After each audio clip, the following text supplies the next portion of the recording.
April 6, 1917. The United States declared war on Germany. Across Harlem, black men lined up outside recruiting stations. They wanted to prove they were Americans too. But the U.S. Army had a message for them. We don't want you fighting. We want you digging. They created the 15th New York National Guard Regiment, all black. Then they took away their rifles, gave them broomsticks instead. One soldier wrote home, "They say there aren't enough guns. Funny, the white regiments got plenty." When they finally sailed for France in December 1917, the Army still didn't want them in combat.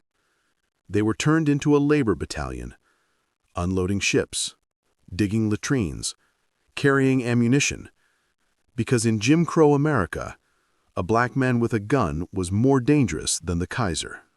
France, January 1918. The French army was dying.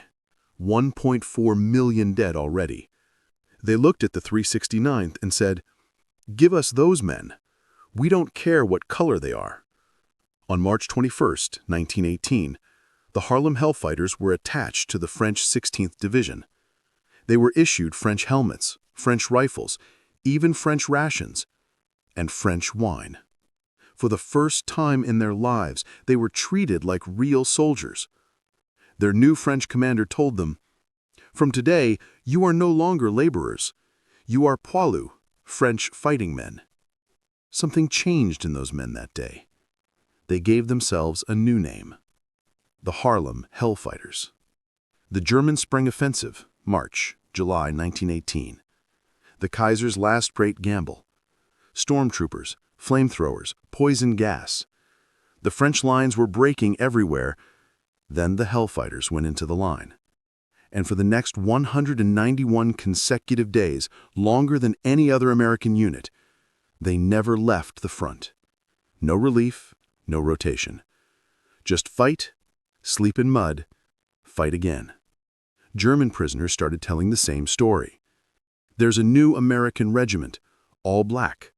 They don't retreat.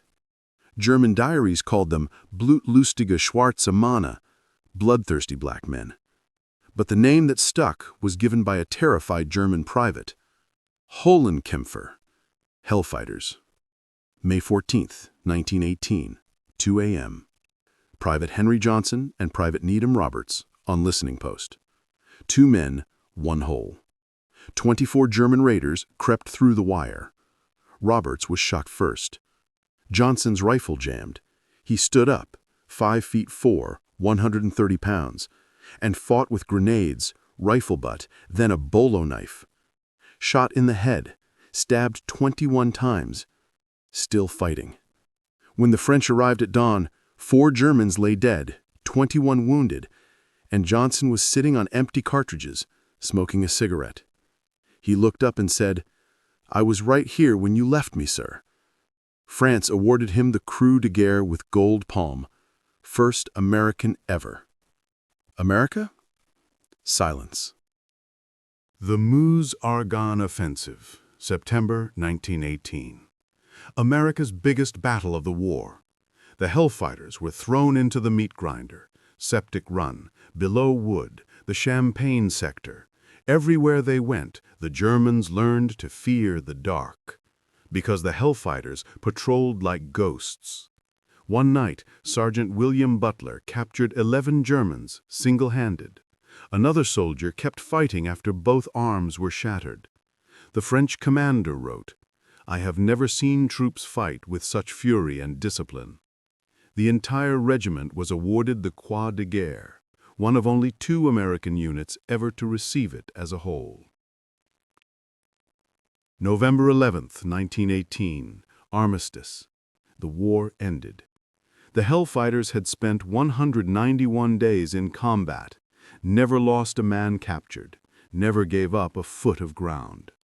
German High Command listed them among the most dangerous units they faced, and now they were going home.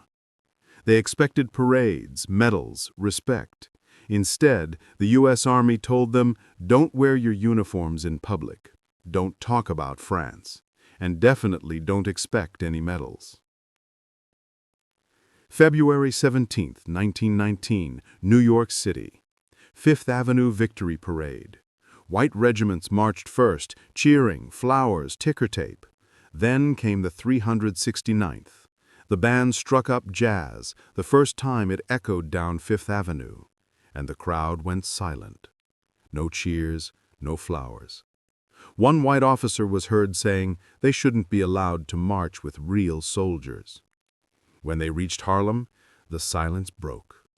Their people came out by the hundreds of thousands. That was the only celebration they got. Summer, 1919, Red Summer. Race riots exploded across America.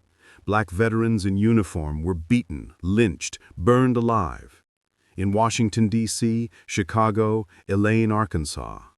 The crime, wearing the uniform of a country that refused to protect them. Henry Johnson came home a hero to France and a nobody to America. He couldn't get a job, couldn't get medical care for his 21 wounds. Died broke in 1929, buried in an unmarked grave. For decades, the Hellfighters were erased from history books.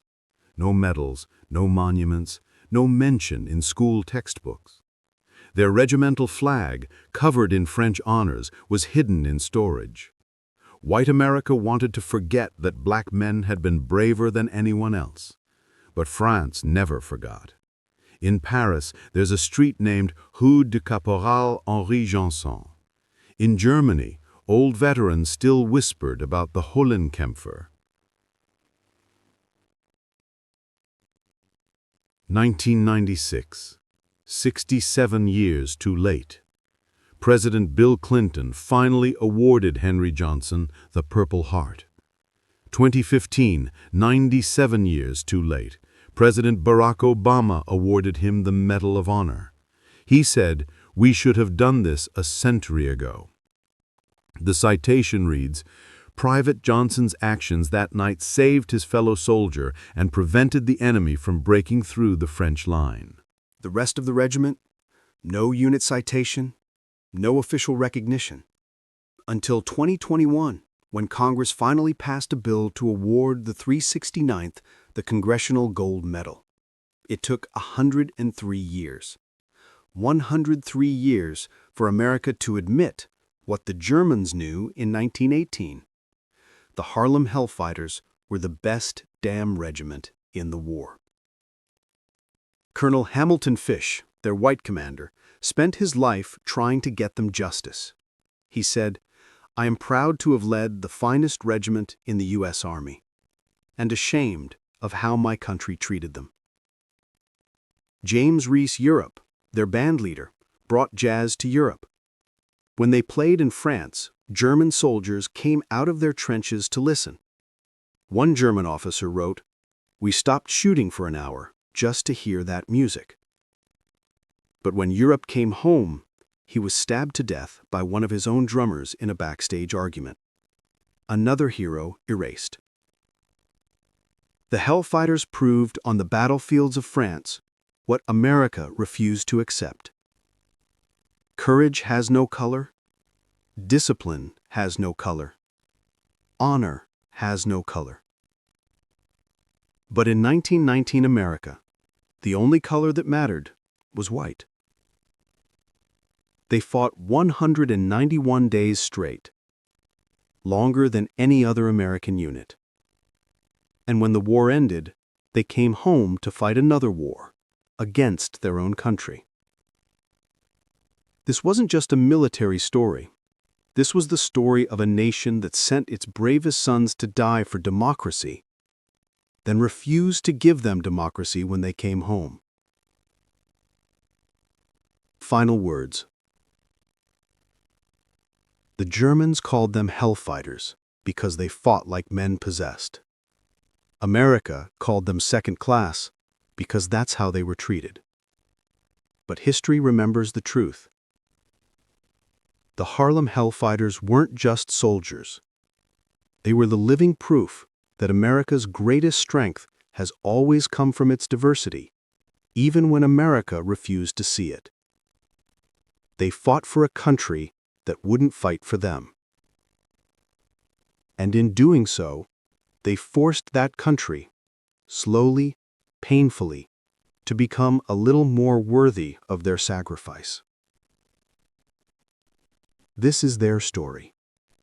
The story America tried to bury for a century.